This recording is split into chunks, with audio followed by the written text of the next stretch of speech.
अलग जमाना था, तो आज उन्हीं के आदर्श को हम याद कर रहे हैं। महाराष्ट्र और झारखंड के जिस तरह चुनाव रिजल्ट आए, इसमें महाराष्ट्र में एनडीए की जीत हुई, वो कह रहे हैं कि जो कांग्रेस को जो है भारत मुक्त कर देंगे। देखिए, पहली बात तो जो नतीजे आए महाराष्ट्र के अंदर, वो अचंभित करने वाले नतीजे आए हैं, और ख़ास तौर पे कई ऐसी बातें आई हैं महाराष्ट्र के नतीजों में जो आप जिनको स्वाभाविक रूप से बहुत से ऐसे प्रश्न हैं। सही बात है कि जो एनडीए गठबंधन है, हम भी एनडीए गठबंधन और कांग्रेस पार्टी के जो है मंथन किया जाएगा कि नतीजे क्यों रहे, लेकिन जो प्रक्रिया है चुनाव की प्रक्रिया की निष्पक्षता पे दोबारा से प्रश्न चिन्ह उठाए जा रहे हैं। क्योंकि देखिए, आप गुजरात से भी ज़्यादा गुजरात में जो भारतीय जनता पार्टी का प्रदर्शन रहा इस पिछले चुनाव में, जहाँ लगभग 80% सीट जीती थी, भारतीय जनता पार्टी कंटेस्ट करने वाली 90% सीटें जीती महाराष्ट्र के अंदर। बहुत बड़ा ये आंकड़ा, जबकि महाराष्ट्र में जो है कम से कम एक मुकाबले की बात तो सभी का आकलन था। तो ये कई ऐसी बातें हैं जिनको लेकर बहरहाल जो मैंने हरियाणा में कहा था वही मैं महाराष्ट्र के लिए भी कह रहा हूँ। नई सरकार बनी है, शुभकामनाएं हैं नई सरकार लोगों के लोग अपने लोगों की आशाओं को पूरा करे।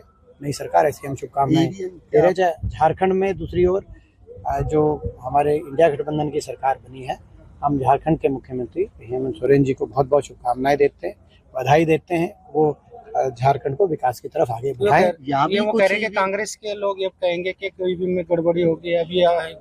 देखिए, चुनाव की जो पूरी प्रक्रिया है, वो प्रक्रिया की निष्पक्षता पे प्रश्न नहीं उठने चाहिए।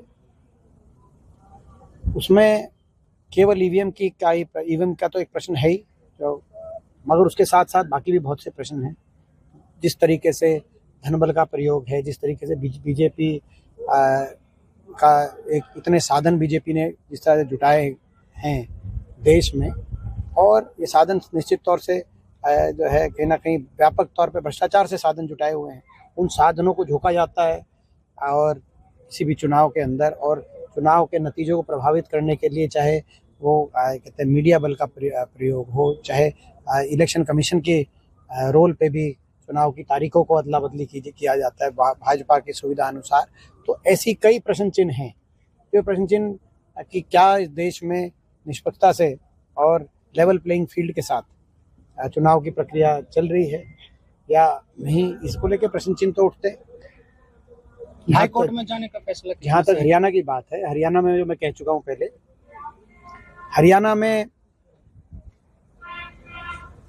भी यही बहुत से बीजेपी ने जिस भी प्रकार से व्यापक साधनों से और यंत्र मंत्र तंत्र झूठ का सहारा लेकर, छल कपट का सहारा लेकर चुनाव को प्रभावित करने के लिए कोई कसर अपनी भाजपा ने नहीं छोड़ी।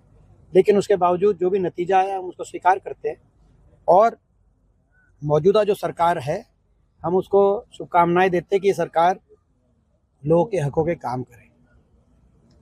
और जहाँ तक विपक्ष की बात है, हरियाणा में लोगों ने लगभग बराबर मत प्रतिशत 39.9% लोगों ने भाजपा को वोट दिया है, तो 39.4% लोगों ने कांग्रेस पार्टी को वोट दिया। हरियाणा में लगभग बराबर मत प्रतिशत कांग्रेस पार्टी को देकर, और 37 विधायकों का आज तक के हरियाणा के इतिहास में विपक्ष का सबसे मजबूत विधायक दल विधानसभा में भेजकर एक बराबर का वहां पर विपक्ष हरियाणा के लोगों ने दिया है। लोगों ने एक जिम्मेदारी हमें भी दी है, और उसको हम अपनी जिम्मेदारी को भी स्वीकार, नतीजों को भी स्वीकार करते हैं हरियाणा के, और उसके अपनी जिम्मेदारी को भी स्वीकार करते हुए हर वर्ग की हम सकारात्मकता से लड़ाई लड़ेंगे, हर वर्ग की आवाज़ उठाएंगे।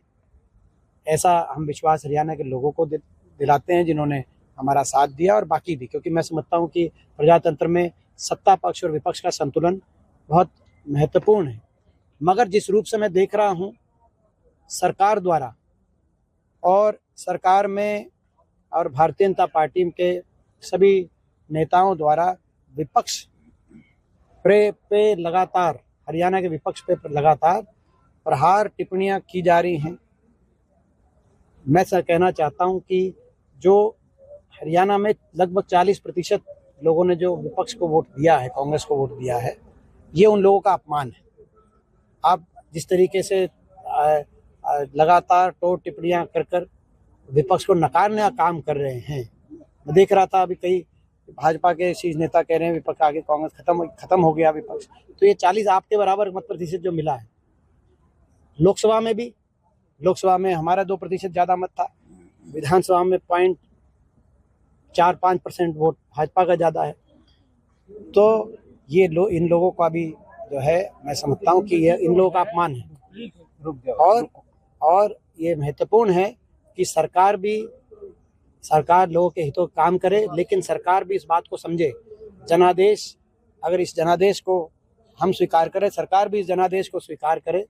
लोगों ने हरियाणा की राजनीति में एक संतुलन बनाया है, एक मजबूत विपक्ष दिया है, और इसीलिए इस तरह की बातों से सरकार बचे, अपना काम करे और विपक्ष भी हम अपना काम करें। भूपेंद्र सिंह नेता बना नहीं पाए। नहीं, भूपेंद्र सिंह हुड्डा ने प्रेस कॉन्फ्रेंस करके कहा था कि महाराष्ट्र के चुनाव के बाद हरियाणा का कांग्रेस प्रतिपक्ष नेता चुना है। तो अब ये कल हुआ है चुनाव, तो ये अब हमारी कांग्रेस पार्टी का जो शीर्ष नेतृत्व तो आने वाले दिनों में इस पे निर्णय लेंगे। कहीं पेच अटका हुआ है या कोई क्या? देखिए, ये महाराष्ट्र के चुनाव में हमारा सारा शीर्ष नेतृत्व वहाँ पर महाराष्ट्र के चुनाव में था, और ये पहले ही कन्वे कर दिया गया था आप लोगों को। तो अब कल चुनाव हुआ है, तो अब आने वाले दिनों में इस पे निर्णय लिए। हरियाणा विधानसभा की 13 कमेटियां बनेगी, उसमें भूपेंद्र सिंह हुड्डा को एक भी कमेटी का चेयरमैन नहीं बनाया गया। ये मैं समझता हूँ कि इस पर मैं कुछ कमेटी का कमेंट नहीं कर रहा। ठीक, तो क्या विधायकों की तरफ से भूपेंद्र सिंह हुड्डा का प्रस्ताव पास करके भेज दिया गया है? क्योंकि हुड्डा साहब भी ये कह रहे थे कि हमने प्रस्ताव पास करके। वो हमारी प्रक्रिया थी, हमारे ऑब्जर्वर आए थे, और जो 4 हमारे केंद्रीय ऑब्जर्वर्स थे, वो तो आपको पता ही है, और मैं नई बात तो क्या बताऊं। तो प्रक्रिया थी, उन्होंने सभी विधायकों से एक करके अपनी उनकी राय भी ली थी। वो सारी बात जो है वो प्रक्रिया हो चुकी है। अब केंद्रीय नेतृत्व इस पे मैं समझता हूँ महाराष्ट्र चुनाव हो गए, अब आने वाले समय में इस पे हो जाएगा। भूपेंद्र सिंह हुड्डा ही होंगे। इस पे केंद्रीय नेतृत्व निर्णय लेगा।